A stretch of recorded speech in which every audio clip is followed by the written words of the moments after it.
이단들이 예수를 믿는 저와 여러분에게 이런 방식으로 공격을 해오는 경우를 보는 적이 있습니다.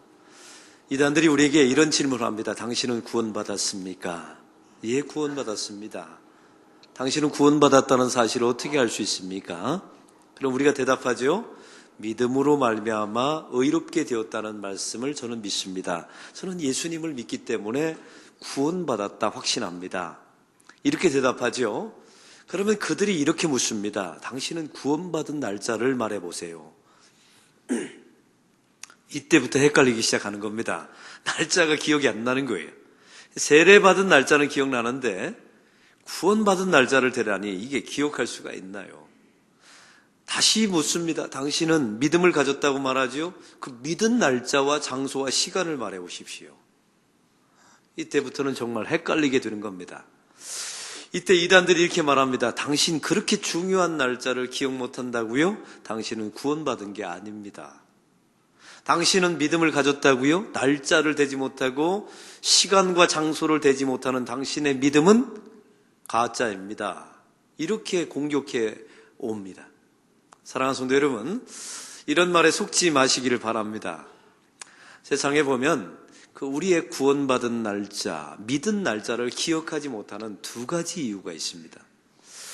첫 번째는 내가 의식하지 못한 채 믿었기 때문입니다. 어느 날 나도 모르게 믿어지는 사건이 벌어지게 되었다는 사실이죠. 우리는 이걸 신학적으로 점진적인 회심이라고 말합니다. 구약의 신약 전체를 보면 두 종류의 사람이 있어요. 급진적 회심한 사람이 있고 점진적 회심한 사람이 있습니다. 이 급진적으로 회심한 사람의 대표적인 인물이 바로 사도 바울입니다. 예수 믿는 사람들을 잡아 죽이려고 다마스커스로 가고 있었습니다. 강한 빛 가운데 예수님께서 나타나셨죠. 그리고 이 사도 바울을 거꾸로 들이십니다. 이게 사도 바울이 예수님을 만나서 겪었던 회심의 장면 아니겠습니까? 이런 사도 바울에게 당신은 예수님을 언제 만났나요? 다마스커스에서 바로 그날, 분명히 날짜를 말했을 거예요. 당신은 언제 거듭나고 언제 회심했나요? 다마스커스에서 만난 바로 그날 그 장소를 사도 바울은 분명히 말했을 것입니다. 그런데 이렇게 급진적인 회심을 한 사람들은 소수라는 사실이죠. 대부분의 사람은 점진적인 회심을 합니다. 어느 순간에 나도 모르게 믿는 역사가 일어나게 된다는 말입니다. 이게 바로 우리가 믿은 날짜, 구원받은 날짜를 모르는 첫 번째 이유입니다. 두 번째 이유가 있습니다. 그것은 바로 내가 믿은 것이 아니라 믿어진 것이기 때문입니다. 내가 무엇인 것을 한 것이 아니라 되어진 것이기 때문에 그렇죠. 신앙이라는 것이 그렇습니다. 나의 노력과 의지로 믿었다면, 믿기로 결심했다면 날짜를 기억하죠. 우리의 신앙은 그런 게 아니었습니다. 어느 순간에 나도 모르게 믿어진 것입니다. 여기에 주체는 내가 아니라 하나님께서 나를 찾아오셔서 믿게 하신 것입니다. 나의 의지가 없습니다. 나의 선택이 아니었습니다. 하나님의 선택이었고 하나님의 강권하심이었습니다. 그래서 우리가 날짜를 모르는 경우가 많습니다. 바로 오늘 이런 관점으로 본문을 좀 바라보기를 원합니다. 사도 바울의 선교 여정을 보고 있습니다. 제2차 선교 여정 중에 데살로니가, 빌립보를 지나서 이제 데살로니가에 도착하는 장면입니다. 이 사도 바울의 선교 여정을 보면 몇 가지 특징이 있습니다. 첫 번째 특징은 거쳐가는 도시마다 사도 바울은 핍박을 당했어요. 환호를 받고 격려와 칭찬을 받고 이런 곳은 거의 없었습니다. 이 사도 바울은 핍박을 받을 때마다 하나님께서 떠나라 하시는가 보다 이런 마음으로 그는 기꺼이 떠났습니다. 절망하거나 하나님을 원망하지 않았지요. 그냥 그 다음 장소로 이동했습니다. 하나님의 섭리가 여기까지다. 그 다음 장소로 하나님께서 이동하라고 말씀하시는가 보다. 이러면서 떠났다는 사실입니다. 이게 첫 번째 특징이었어요. 사랑하는 성도 여러분, 여러분의 삶 가운데 어려운 일이 당하면 너무 힘들어하지 마세요. 너무 고통스러워하지 마시고 그만두라고 하는가 보다. 떠나라고 하는가 보다. 하나님께서 서라고 하는가 보다. 이렇게 해석할 수는 없습니까? 사도 바울은 핍박 있을 때마다 그곳 안에서 버티면서 이기면서 싸우면서 그렇게 살아가지 않았습니다. 그 다음 장소로 옮겨서 또 자기가 할 수 있는 바를 행했다는 사실이죠. 두 번째가 있었습니다. 사도 바울은 어디를 가든지 관례에 따라 행했습니다. 우리가 지난주 말씀을 나누었지요. 안식일이 되면 회당에 들어가 복음을 전했습니다. 지금으로 표현하면 주일이 되면 교회에 찾아가서 예배 가운데 복음을 들었다는 사실이죠. 여기서 우리가 알아야 될 것이 있습니다. 우리는 자꾸만 내가 주일을 지켰다라고 말하는데 아니요. 주일이 나를 지켜줍니다. 이걸 잊지 마셔야 돼요. 내가 교회를 다녔다. 내가 교회에다 헌금을 두어서 도움이 되었다. 아니요. 교회가 여러분을 지켜줍니다. 나중에 인생을 보세요. 남는 건 교회밖에 없어요. 우리 나이 드신 70세, 80세 된 노인들이 친구들 다 죽습니다. 우리 교인들이 제일 오래 살아남아요. 왜? 술, 담배를 하지 않고 예수 믿었기 때문에요. 다 보면 장수를 많이 하세요. 그러니까 친구들이 다 떠나갑니다. 친구도 없어요. 개 모이며 이미 개주 다 도망가 버렸어요. 그리고 거기다 부을 돈도 없어요. 나이 들면.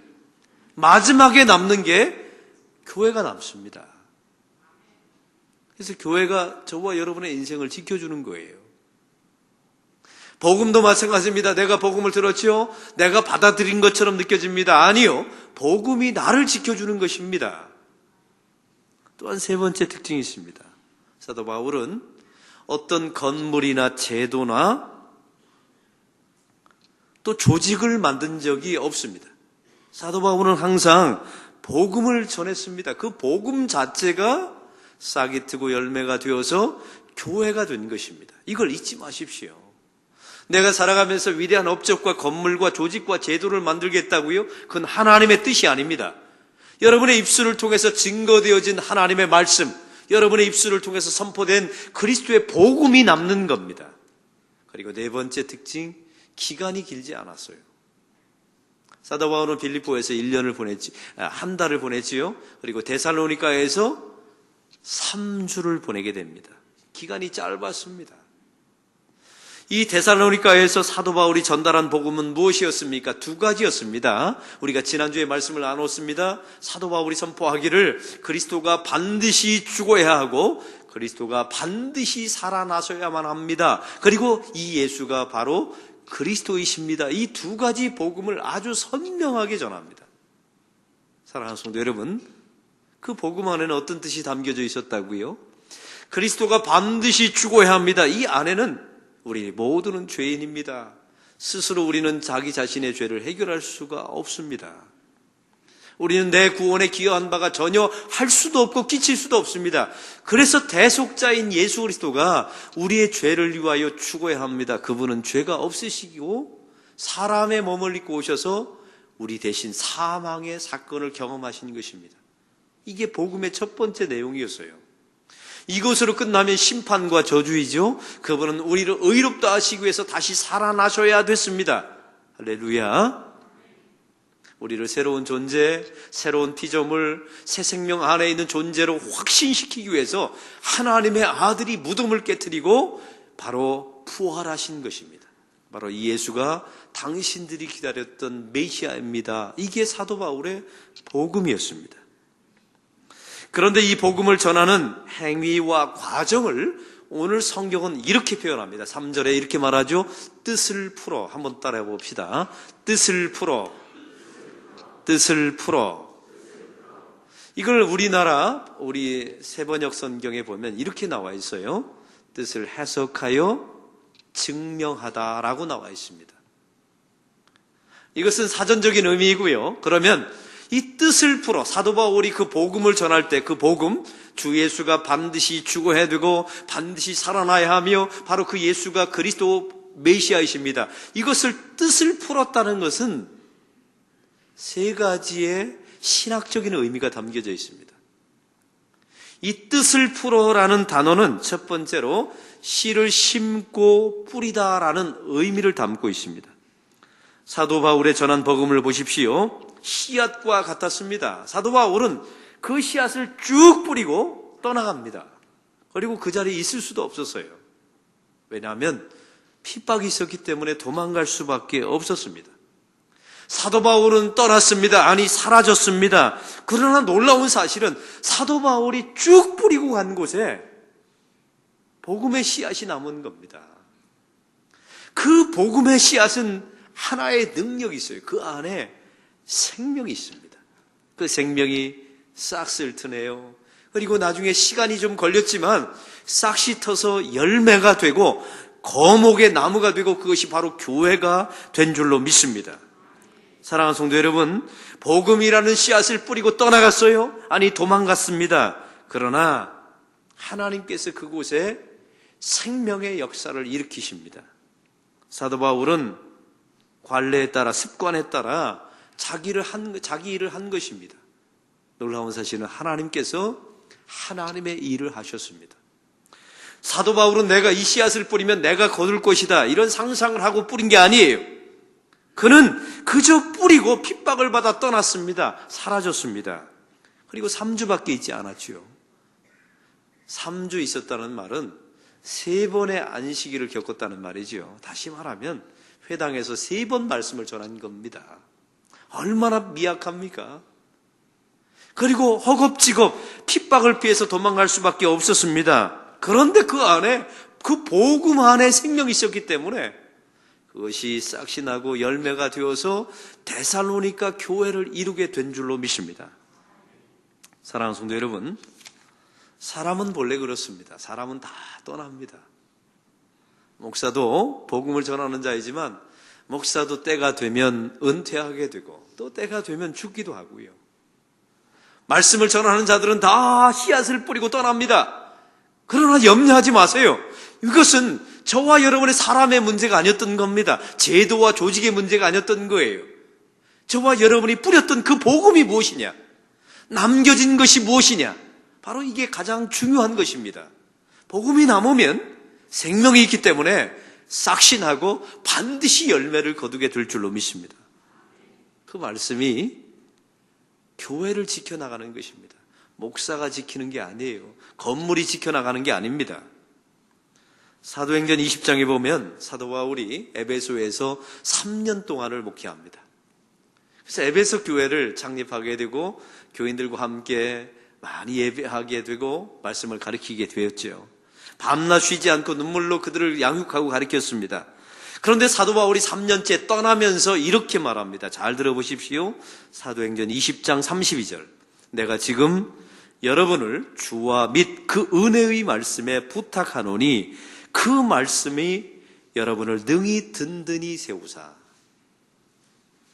여기서 우리가 기억해야 할 단어가 있습니다. 사도 바울이 3년 동안 목회했습니다. 그리고 떠나면서 말합니다. 주와 그 말씀에게 너희를 부탁한다라고 말합니다. 사실은 이렇게 말해야 되는 것 아니에요? 내가 이제 떠나는데 우리 남겨진 장로님들이 이 교회를 좀 잘 부탁합니다. 우리 권사님, 집사님들이 이 교회 나는 떠나지만, 에베소를 떠나지만 이 교회를 부탁합니다. 이렇게 말해야 되는 것 아닙니까? 사도 바울은 그렇게 말하지 않았다는 겁니다. 사도 바울은 우리 주님께 이 교회를 맡겼고 말씀에게 이 교회를 부탁했다는 거예요. 그리고 말씀이 이 교회를 든든하게 세워갈 것이다, 이 확신의 말씀을 선포합니다.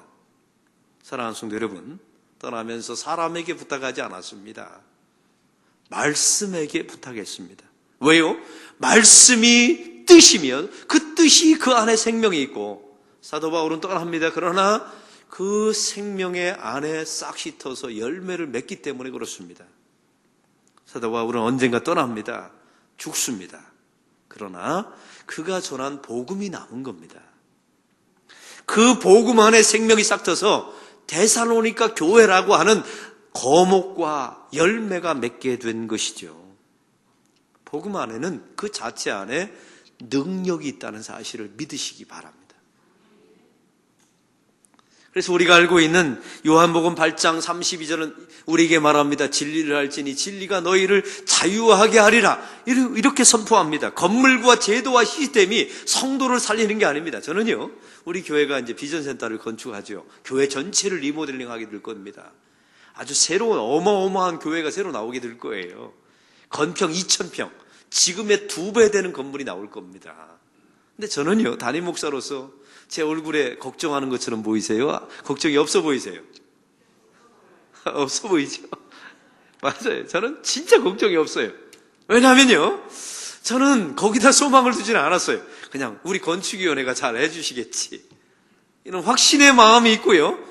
목사는 건물을 남기는 사람이 아닙니다. 제가 은퇴한 후에도 내 당대 내가 교회를 리모델링하고 비전센터를 제가 지었습니다, 이런 말 하지 않습니다. 목회는 그런 게 아닙니다. 교회는 제도를 남기는 게 아닙니다. 제가 우리 교회에 와서 수많은 사역과 시스템을 만들어냈지요. 근데 그거 자랑할 바가 안 돼요. 왜? 교회는 그런 걸 자랑하는 곳이 아닙니다. 교회는 사람을 남겼다고요? 그것도 자랑할 바가 아니에요. 그 사람 안에 복음을 남겨야 합니다. 목사는 씨앗을 쫙 뿌리고 떠나가는 사람이에요. 그러면 남겨진 씨앗이 생명이 있습니다. 삭신합니다. 열매를 맺습니다. 그 복음이 저와 여러분과 교회를 지켜주는 것입니다. 이런 확신이 있으셔야 돼요. 어떤 교회들을 보면요, 너무 목사 의존적인 교인들이 있어요. 목사가 좀 알아주면 막 좋아하다가, 목사가 알아주지 않으면 금방 삐쳤다가, 목사가 격려해주면 너무 힘을 냈다가, 격려해주지 못하면 금방 쭉 빠졌다가, 또 목사하고 조금 트러블이 생기면, 마음이 상한 게 있으면 모든 것을 다 포기해버리는, 이건 교회가 아닙니다. 교회는요, 목사는 사람일 뿐이에요. 그냥 사도 바울처럼 그냥 3번 복음을 쭉 뿌리고 지나가도 그 복음 안에 하나님의 생명이 있기 때문에 하나님께서 일하실 줄로 믿습니다. 우리 교회가 그런 교회가 되기를 소망합니다. 사도 바울의 여정을 보십시오. 데살로니가 3주 3번 복음을 전하고 떠나갔습니다. 그러나 그 겨자씨 같이 미미한 곳에 겨자씨의 능력은 무엇입니까? 크기가 아닙니다. 여러분, 자꾸만 교회와 세상의 크기를 논하지 마세요. 그 안에 생명이 있는가 없는가, 바로 그것이 제일 중요한 것입니다.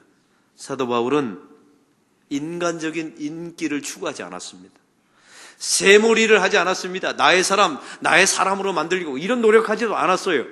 무브먼트, 어떤 운동을 벌이지도 않았습니다. 구호 외친 적 없습니다. 사도 바울은 듣든지 말든지 복음의 씨앗을 그냥 쫙 뿌렸어요.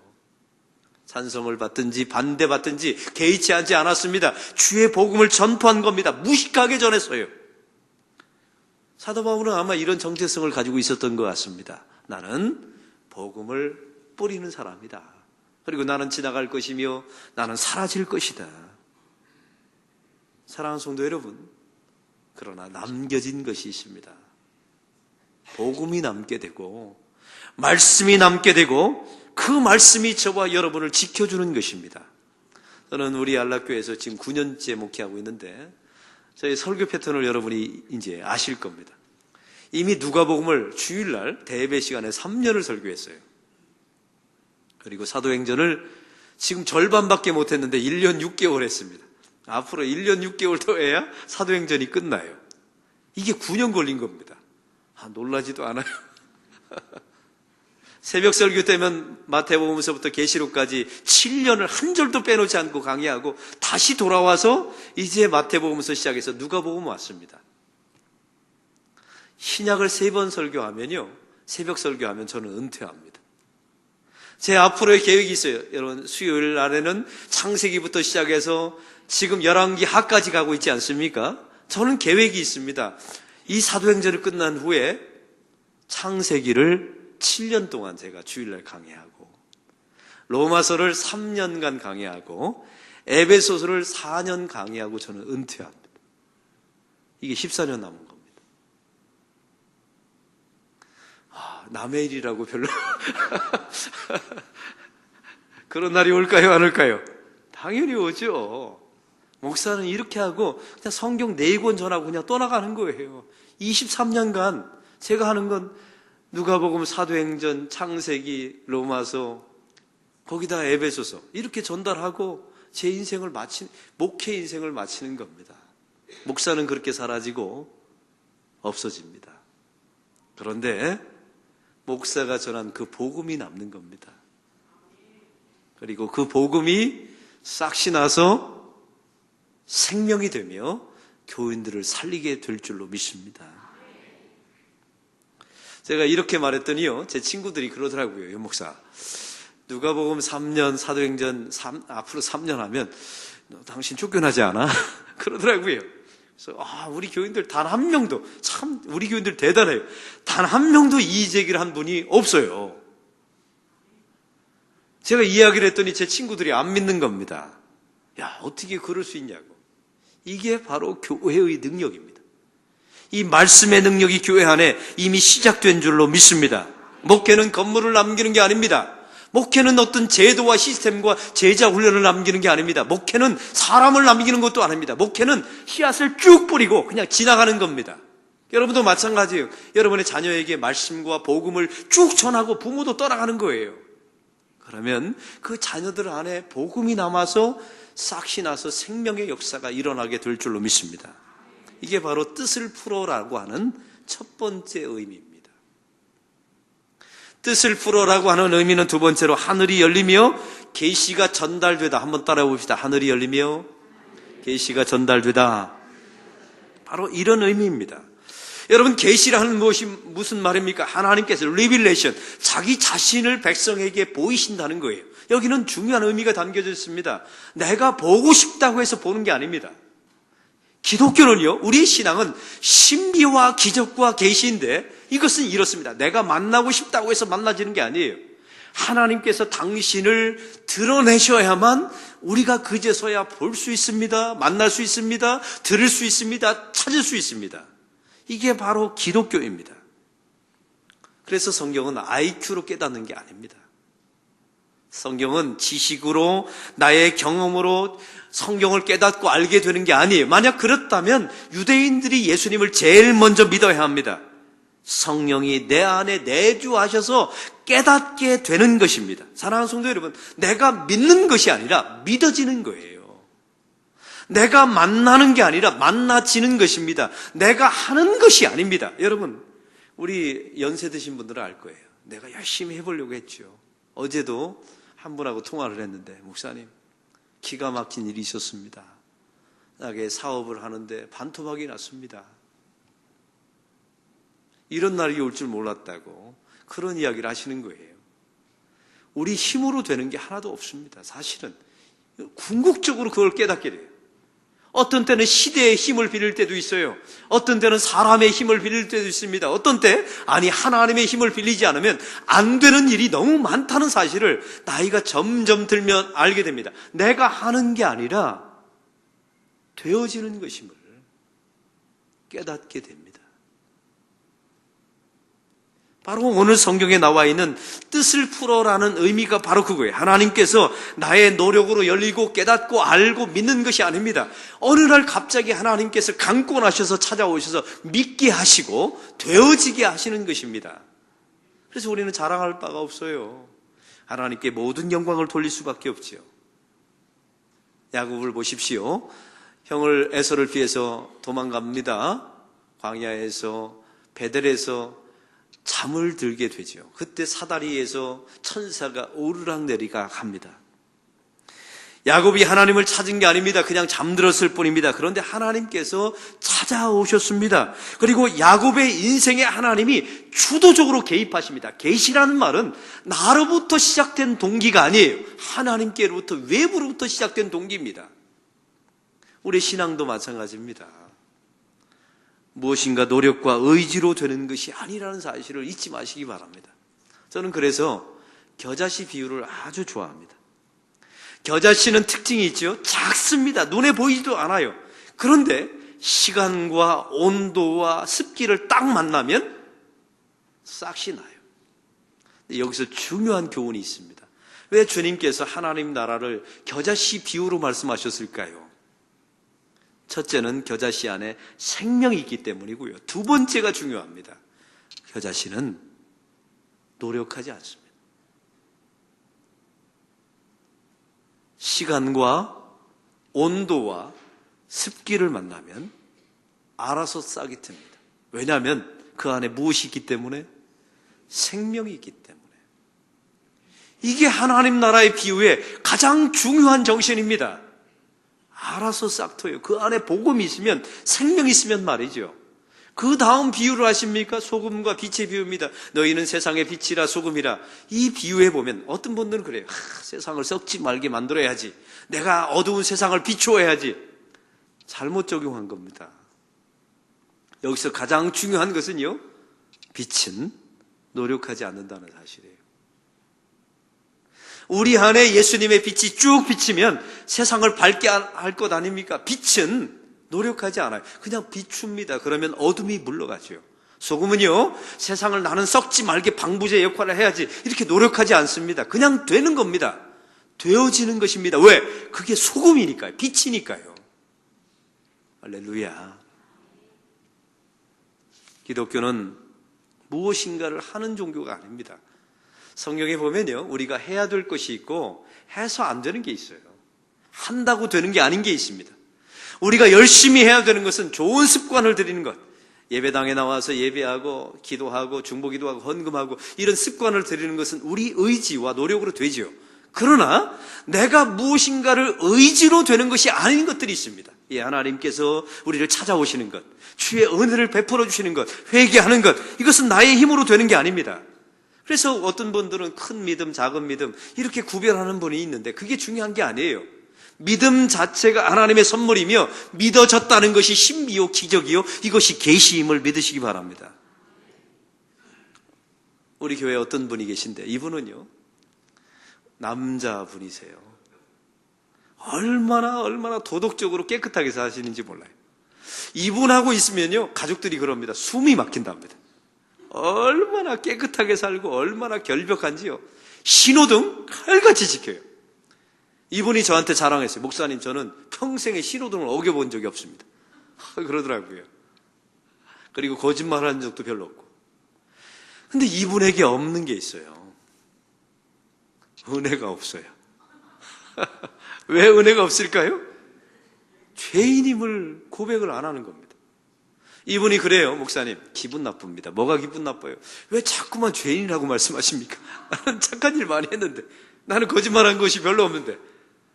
참 아주 맹랑하시더라고요. 제가 속으로 이거는 제가 그래서 하나님, 이건 제 힘으로 안 됩니다. 하나님께서 손 좀 봐주십시오. 제가. 근데 이분이 그러더라고요. 제가 차를 함께 타고 가는데 신호등을 정말 본인이 운전한 제가 옆에 탔거든요. 지켜요. 여기까지는 문제가 없어요. 근데 신호등을 어기는 사람을 저주하더라고요. 저 나쁜 놈. 그건 죄 아닙니까? 이게 죄라는 사실을 모르고 있는 거예요. 자기만 의로운 척, 도덕적인 척 하는 거죠. 근데 이분이 2년 전에 깨졌습니다. 예배 시간에 나와서 눈물을 뚝뚝 흘려가면서 우는 겁니다. 제가 그 다음 주에 집사님 그 예배 시간에 왜 오셨어요? 했더니 어느 날 성령께서 자기 가운데 오시는데 내가 죄인이라는 사실이 깨달아졌다는 겁니다. 내가 얼마나 주변 사람들을 힘들게 했는지, 그 저주한 게 얼마나 큰 죄인지, 내가 하나님을 얼마나 저항했는지, 내 안에 은혜가 얼마나 없었는지, 보이지 않던 모든 죄들이 다 보이더랍니다. 이게 계시입니다. 노력해서 되는 게 아니에요. 성도들이요, 너무 애쓰지 마세요. 기독교는 그래서 되는 게 아닙니다. 하나님께서 당신을 드러내셔야만 들을 수 있고 깨달을 수 있고 믿을 수 있고 믿어지게 되고 되어지는 것이 바로 성도의 삶인 줄로 믿습니다. 그래서 혹시 여러분의 삶 가운데 믿어지지 않는 분들은 하나님 앞에 엎드려서 이렇게 구하시면 됩니다. 하나님, 저에게 믿어지게 되는 은혜를 허락해 주십시오. 저에게 자비하심을 베푸사 믿어지게 해 주십시오. 깨달아지게 해 주십시오. 하나님의 계시가 나에게 전달되게 해 주십시오. 당신의 드러나심이 나에게 받아들여지게 해 주십시오. 이렇게 기도하는 저와 여러분이 되기를 바랍니다. 너무 애쓰지 마시기를 바랍니다. 오늘 뜻을 풀어라는 말씀은 세 번째 이런 의미가 담겨 있습니다. 귀가 들리고 입이 열리다라는 의미가 있습니다. 이게 바로 에바다입니다. 우리가 뜻을 풀어, 이 말씀은요, 신학적으로 죽었던 오감이 되살아난다는 의미입니다. 우리 안에 여러 가지 감각이 있습니다. 그러나 뜻을 풀어서 복음을 받아들이면 생명이 되고 그것이 씨앗이 되고 나중에 싹시 트고 열매가 됩니다. 이 모든 과정, 하나님의 계시가 나타나면 놀라운 것은 입이 열려요. 그리고 귀가 들립니다. 그리고 막혔던 것이 뚫립니다. 이게 하나님의 놀라운 기적이며 하나님의 섭리입니다. 우리 안에 굳었던 것들이 풀리는 역사가 일어납니다. 오감이 풀려요. 우리 교회 청년 가운데 보면 얼마 전에 혜란이라고 하는 자매가 저를 왔어요. 근데 뭐 그렇게 이쁜 얼굴은 아니에요. 그런데 그날따라 너무너무 예뻐 보이는 겁니다. 제가 물었지요. 너 요즘 연애하지? 목사님 그걸 어떻게 하셨어요? 어떻게 왔냐고 했더니 목사님 저 결혼해요. 얼굴이요? 감각이 완전히 살아났어요. 그 굳었던 얼굴의 감각이 완전히 살아나서 꽃이 피었더라고요. 한 사람을 사랑해도 꽃이 피는데 주의 계시가 임하고 씨앗을 뿌린 그 복음이 싹시 난다면 죽었던 오감이 살아나야 되는 줄로 믿습니다. 굳었던 부분이 풀립니다. 예수 믿으면 밝아집니다. 예수 믿으면 부드러워집니다. 예수 믿으면 우리 안에 영적인 기쁨이 주어집니다. 막혔던 것들이 예수의 이름으로 풀리는 역사가 일어나게 될 줄로 믿습니다. 이게 바로 뜻을 풀어라는 말이에요. 오늘 성경에 보니까 사도 바울이 뜻을 풀어 복음을 전달했지요. 놀라운 일이 벌어지게 됩니다. 귀부인과 이방인들이 이걸 믿은 거예요. 아니, 믿은 게 아니라 믿어진 것이죠. 누가 하셨습니까? 하나님이 하신 겁니다. 그들 안에 뿌려진 복음이 그들을 살리고 지켜낸 것입니다. 그런데 놀라운 일이 있어요. 믿을 것 같지 않았던 이방인들은 예수를 믿는데 거꾸로요. 꼭 믿을 것처럼 보였던 유대인들은 예수님을 안 믿었답니다. 사도 바울을 핍박했다는 것이죠. 왜요? 그들에게는 하나님의 계시가 열리지 않은 겁니다. 사랑하는 성도 여러분, 하나님의 말씀이 들려지지 않는 분들이 계십니까? 여기 두 가지 이유가 있어요. 첫째는요, 목사에게 약간 잘못이 있어요. 말씀을 좀 잘못 강론하든지 좀 어렵게 풀이하든지 목사의 잘못도 있어요. 그건 제가 회개할게요. 두 번째 이유가 있습니다.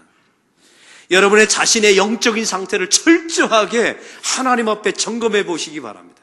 교회는 나오나 말씀이 들리지 않는 사람, 열리지 않는 사람, 그 싹시 나서 생명의 역사가 이루어지지 않는 분들은 하나님의 계시가 여러분 가운데 임한 것이 아닙니다. 그래서 엎드리셔야 돼요. 하나님, 교회는 다니지만 들리질 않습니다. 들리게 해주십시오. 기도하시기 바랍니다. 교회는 다니나 깨달아지지 않는 분들은 하나님 깨달아지게 해주십시오. 보이게 해주십시오. 여러분 기도하시기 바랍니다. 왜요? 우리는 무엇인가를 해서 되는 존재가 아니라 되어지는 존재이기 때문에 그렇습니다. 믿는 게 아니라 믿어지는 것입니다. 바로 이것이 뜻을 풀어라는 의미입니다. 사랑하는 성도 여러분, 목사는 복음을 쭉 뿌리고 사라지게 될 것입니다. 그러나 복음이 여러분의 심령 안에 남아서 싹시 나고 열매가 되어서 여러분을 지켜줄 것입니다. 복음을 붙드세요. 교회와 건물을 붙들지 마시고 복음을 붙드시기 바랍니다. 그리고 주의 계시가 여러분 가운데 이미 임한 줄로 믿습니다. 들리십니까? 여러분의 노력과 의지로 들린 게 아닙니다. 하나님께서 들리게 하신 것입니다. 깨닫게 하신 것입니다. 그 하나님을 높이십시오. 혹시 이 자리에 들리지 않는 분들이 계십니까? 두 가지 이유 때문에 그래요. 좀 목사와 좀 친해지세요. 목사와 좀 갈등, 섭섭한 것이 있더라도 그냥 사람이니까 그렇지. 우리 목사님 설교 좀 더 잘할 수 있도록 하나님 도와주십시오라고 기도해 주세요. 두 번째가 있어요. 하나님, 주의 계시가 내게 임하지 않은 것입니다. 주님, 저를 불쌍히 여겨달라고, 내 마음에 성령님께서 안주하셔서 내 영혼을 깨워달라고, 그 계시를 받아들일 수 있게 달라고 기도하시기 바랍니다.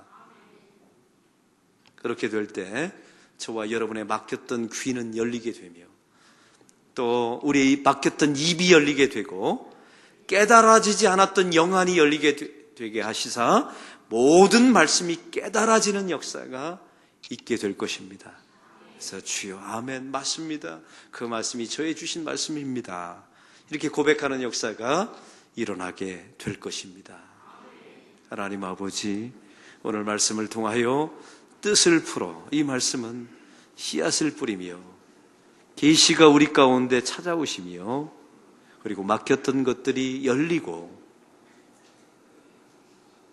들리지 않았던 것들이 들리며 막혔던 입이 열리는 것임을 깨닫게 해주심을 감사합니다. 우리 신앙은 내가 무엇인가를 하는 것이 아니라 되어지는 것임을 잊지 말게 해 주옵소서.